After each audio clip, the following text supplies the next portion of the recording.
രാജ്ഭവൻ ഭാരതാംബ വിവാദം അപകടകരമായ സൂചനയെന്നും ഗവർണറെ ഉപയോഗിച്ച് കാവ്യവൽക്കരണത്തിന്റെ അജണ്ട RSS നടപ്പിലാക്കുകയാണെന്നും MV ഗോവിന്ദൻ പറഞ്ഞു. മന്ത്രി ശരിയായ നിലപാടാണ് സ്വീകരിച്ചതെന്നും മന്ത്രി പ്രസാദിന് അഭിനന്ദനങ്ങളെന്നും MV ഗോവിന്ദൻ പറഞ്ഞു. രാജപൗരവുമായിട്ട് ബന്ധപ്പെട്ട് സംഭവമായിട്ട് കാണില്ല.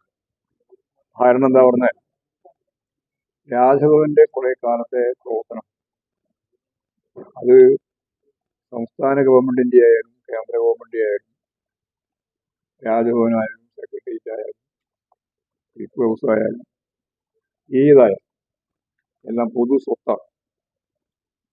അത് കേന്ദ്ര ഗവൺമെന്റിന്റെ ഭാഗമാകുമ്പോൾ RSS വൽക്കരിക്കുക എന്ന നിലപാട്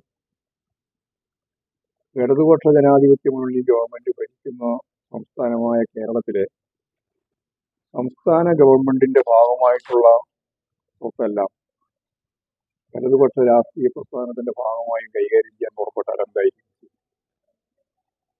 ഞാൻ വളരെ ഗൗരവപൂർണമായ ഒരു ചോദ്യമാണ് ഉന്നയിക്കുന്നത്. RSSകാർക്ക് ഭൂരിപക്ഷമുള്ള BJP സംഘപരിവാർ വിഭാഗം ഭരിക്കുന്ന സംസ്ഥാനങ്ങളിൽ അല്ലെങ്കിൽ കേന്ദ്ര ഗവൺമെന്റിന്റെ ഭാഗമായിട്ട് അവരെല്ലാം കക്ഷി രാഷ്ട്രീയത്തിന്റെ ഭാഗമായിട്ട് ഓഫീസുകളെ അത്തരത്തിൽ കൈകാര്യം ചെയ്താൽ ഇടതുപക്ഷത്തിന്റെ രീതിയിലും കൈകാര്യം ചെയ്താൽ കോൺഗ്രസിൻ്റെതായ രീതിയിലും കൈകാര്യം ചെയ്താൽ എന്തായിരിക്കും ഇന്ത്യയുടെ അഖണ്ഡത, ഇന്ത്യയുടെ ഐക്യം, ഇന്ത്യയുടെ ഫെഡറൽ സംവിധാനം? വളരെ അപകടകരമായ ഒരു സൂചനയാണ് നൽകുന്നത്. തെറ്റായ സമീപനമാണ് സ്വീകരിക്കുന്നത്. ഇപ്പോൾ കാവ്യവൽക്കരിക്കുന്നതിന് വേണ്ടി ഭരണഘടനാ വിരുദ്ധമായ നിലപാടുകൾ സ്വീകരിക്കുക. അങ്ങനെ ഭരണഘടനാ വിരുദ്ധമായ നിലപാടുകളെ ശക്തിയായിട്ട് അന്നും ഇന്നും ഇനിയും എതിർത്തുകൊണ്ടേയിരിക്കും. അപ്പോൾ ഗവർണർ RSSകാരനാണ് എന്നുള്ള കാര്യത്തിൽ ആർക്കും തർക്കമില്ല. മുമ്പത്തെ ഗവർണർ തന്നെയാണ്, ഇപ്പോഴത്തെ ഗവർണർ തന്നെയാണ്. ഇന്ത്യയുടെ വിവിധ സംസ്ഥാനങ്ങളിലെ ഗവർണർമാരിൽ ഭൂരിപക്ഷവും അങ്ങനെയാണ്. കാരണം ഭരണകക്ഷിയാണ് തീരുമാനിക്കുന്നത്.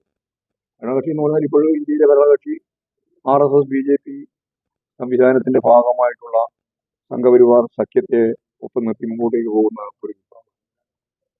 അവരുടെ നേതൃത്വം എന്ന് പറയുന്നത് അതിന്റെ ഏറ്റവും പ്രധാനപ്പെട്ട നിർണായക നേതൃത്വം RSS ആണ്. RSS എന്ന് പറഞ്ഞൊരു അർദ്ധ സൈനിക വിഭാഗമാണ്. അവരാണ് ഇതിനെല്ലാം നയിച്ച് മുമ്പോട്ടേക്ക് കൊണ്ടുപോകുന്നത്. അങ്ങനെ നയിച്ച് മുന്നോട്ടേക്ക് കൊണ്ടുപോകുമ്പോൾ റിട്ടയർ ചെയ്തിട്ടുള്ളവർ ഉൾപ്പെടെയുള്ള നിരവധി ആളുകളാണ്